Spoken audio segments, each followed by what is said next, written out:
আসসালামু আলাইকুম ইমামউদ্দিনের শিষ্যরা, স্বাগতম জানাচ্ছি কম্পিউটার ইউনিভার্সে।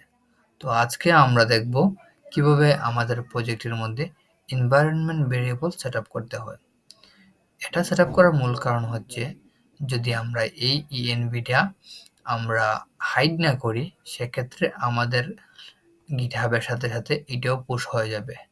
ফলস্বরূপ আমাদের ফায়ারবেজের ইউজারের পাসওয়ার্ড, ইউজার নেম সবকিছু কিন্তু সবাই দেখতে পারবে। সো এটা আমাদের সিকিউর হইল না। সো সিকিউর করার উদ্দেশ্যে আমরা এটাকে এনভায়রনমেন্ট ভেরিয়েবল সেট আপ করবো। তো এর জন্য আমাদের যে ক্লায়েন্ট সাইটটা আছে না, ওইটার রুটের মধ্যে আমরা একটা ফাইল তৈরি করব।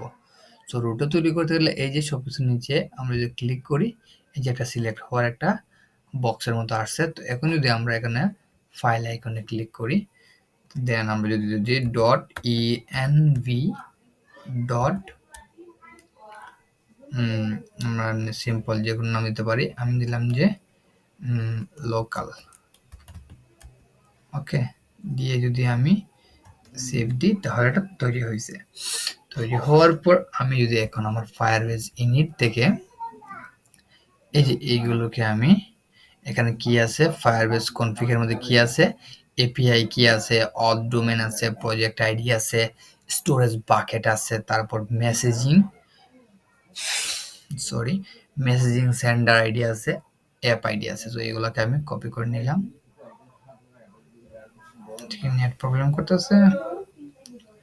আচ্ছা, কন্ট্রোল সি দিয়ে কপি করলাম। কপি করার পর এইগুলাকে আমি আমার এই যে ইএনভি ডট লোকাল ফাইলের মধ্যে আমি কন্ট্রোল বি দিয়ে পেস্ট করলাম। পেস্ট করার পর আমার কাজটা কি, আমি যদি একটু যাই গুগলে, ইএনভি লিখি, ভেরিয়েবল এনভায়রনমেন্ট ভেরিয়েবল, তো এনভায়রনমেন্ট ভেরিফিকেশন আসছে। আচ্ছা, ইএনভি ভেরিয়েবল দেওয়া লাগবে, ভেরিয়েবল চলে আসবে আশা করি। সো এই যে এনভি ভেরিয়েবলের মোড, এটাতে ঢুকলাম। আমি ঢুকার পর কি হয়েছে, সেখানে ক্যামেরা চলে আসলো নাকি? হ্যাঁ, দুর্ভাগ্যবশত আমি এটা অফ করি। আচ্ছা, আশা করা যায় অফ হয়েছে। তো এখন এখানে আসার পর যদি আমরা হালকা স্ক্রল করি, এখানে যে ইএনভি ভেরিয়েবলের একটা ইউজ আমাদের দেখাইছে। কি বলছে আমাদের এখানে, এই যে মেটা ইনপুট ডট মেটা ডট ইএনভি ডট বাইট সাম কি। বাইট সাম কিটা হচ্ছে কি, এই যে আমরা যে কিটা ডিক্লেয়ার করবো না সেইটা। আচ্ছা, এটা আপাতত এটা লাগবে না, আগে ওইখানে কাজটা সেরে আসি আমরা।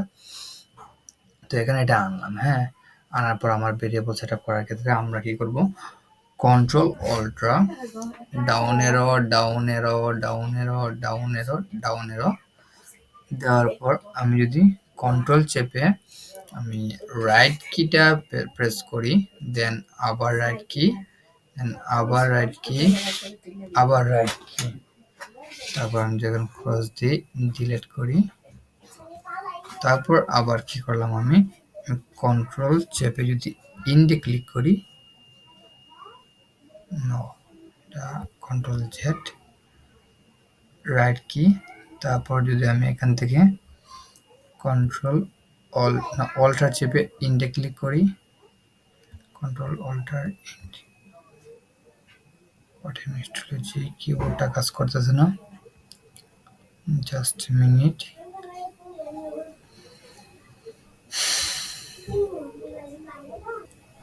দুঃখিত, কিবোর্ডের সমস্যা হওয়ার কারণে এখানে আমি দেখাতে পারি না আগে। আচ্ছা, আমি আবার নতুন করে দেখাই। সো এটাকে কি করছি, আমি ফায়ারবেজ ইনিট থেকে আমি এই যে কপি করে নিয়ে আমি কিন্তু এখানে আনছি। ঠিক আছে, সো আনার পরে এখানে আমার কি করা লাগবে, এই যে এন্টার দিয়ে এটাকে একটু সমান করবো। সো আমি control alt down arrow down arrow down arrow দিলাম, সবকিছু সিলেক্ট করলাম। করার পর কন্ট্রোল রাইট এরো দিলাম, তারপর আবার রাইট এরো, আবার রাইট এরো। আচ্ছা, এখানে একটা মিস্টেক হয়েছে। কি হয়েছে, যে এখানে সবটির পিছনে ক্ষমা আছে, এটার মধ্যে নাই। সো এটা আমার একটু প্রবলেম করতে পারে।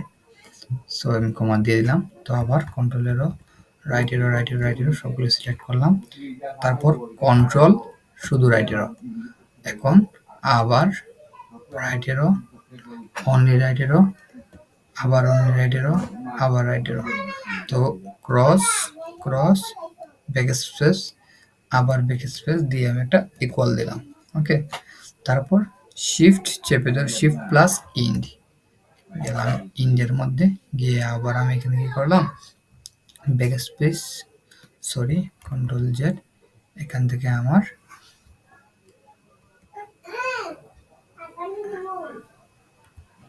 কন্ট্রোল সরি দুঃখিত, আমি এখান থেকে শিফট থেকে ইন্ডে দিলাম। ইন্ডে দেওয়ার পর আমি এখানে এই যে সিলেক্ট করাটা একটু সরাবো। আচ্ছা, কন্ট্রোল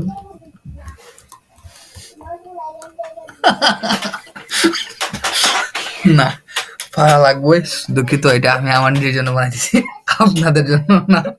ঠিক আছে, এটা হারতাম না, আমি ভুলও হারতাম না। কন্ট্রোল জেড, জেড দাও।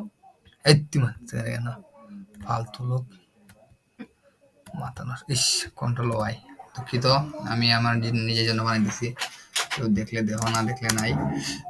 Control alt down arrow down arrow down arrow down arrow down arrow, ঠিক আছে দিলাম। দেওয়ার পর কন্ট্রোল অল্টা, ইস রে জাস্ট সরাই আমার, কন্ট্রোল ব্যাক, ও একবার। আচ্ছা, তারপর শুধু কন্ট্রোল রাইট এরো দেওয়ার পর আমি শুধু রাইট এরো একবার দিলাম, আবার রাইট এরো দিলাম।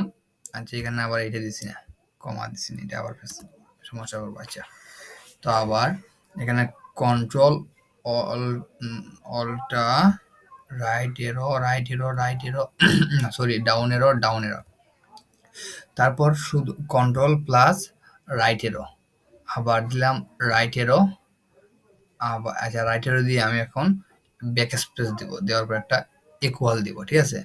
তারপর আবার রাইট এরো, আবার রাইট এরো দিয়ে আবার ব্যাক স্পেস দিয়ে কুলনটা কাটবো। কাটার পরে এই স্পেসটা আছে না, স্পেসটা রাখলে চলবে না, আমি আবার স্পেসটা রিলেট দিয়ে দিলাম, ঠিক আছে। এখন আমি শেষে দিচ্ছি, ঠিক আছে। সো আমি শিফট চাপ দিয়ে, আমি শিফট চাপ দিয়ে, ও না আমি শুধু ইন্টার দিব, ঠিক আছে। শিফট দিলে সবকিছু সিলেক্ট হয়ে যাবে, সো আমি শুধু ইন্টার দিয়ে যাব লাস্টে। ওকে, তো ইন্ড ইন্ড, দুঃখিত এটা এন্টার হবে না, এটা হবে ইন্ড, ঠিক আছে। তারপর আমি ব্যাক স্পেস ব্যাক স্পেস, ঠিক আছে। এই হয়ে গেল আমার অত্যন্ত সোজা, মোটামুটি সেট আপ হয়ে গেছে আর কি। এখন কি করা লাগবে, দুঃখিত, এখানে আবার আমার হোমে ক্লিক করা লাগবে। আমি প্রথমে আসলাম, আসার পর আমি এখানে লিখবো যে হোয়াইট আন্ডারস্কোর, হ্যাঁ বাইট আন্ডারস্কোর বাইট, এই যে এখন বলবো যে বাইট কেন দিচ্ছি, এই যে এখানে কিন্তু আমার বাইট দিয়ে, যে বাইট দিয়েতে আমি যে নাম দিচ্ছি ফোল্ডারে এইটা, সো বাইট এটা মাস্ট বি, বাইট আন্ডারস্কোরটা হচ্ছে মাস্ট বি, আর সাম কিটা হচ্ছে আমার ফোল্ডার নেম।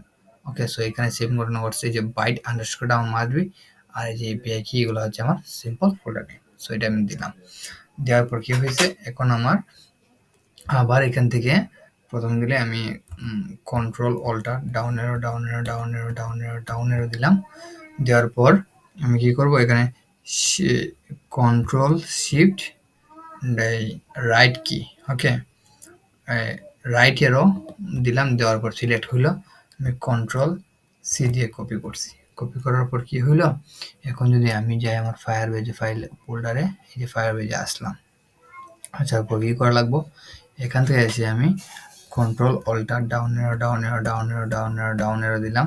দেওয়ার পর কন্ট্রোল রাইট এরো, ওকে দিলাম। দেওয়ার পর আমি আবার রাইট এরো, আবার রাইট এরো, ঠিক আছে। এখানে আসার পর আমি কি করলাম, শিফট ইন্ড দিলাম। ওকে, দেওয়ার পর যদি আমি এখন এখানে ডিলেট দিব, দেওয়ার পর বলবো এই যে এখানে কিন্তু কি বলছে আমার, যে ইনপুট ডট মেটা, এই যে এখানে বলে দিয়েছে ইনপুট ডট মেটা ডট ইএনভি ডট বাইট সাম কি, মানে বাইট আন্ডারস্কোর দিয়ে আমার যে ফোল্ডার কি নেমটা আসলো আর কি, ওইটার নাম।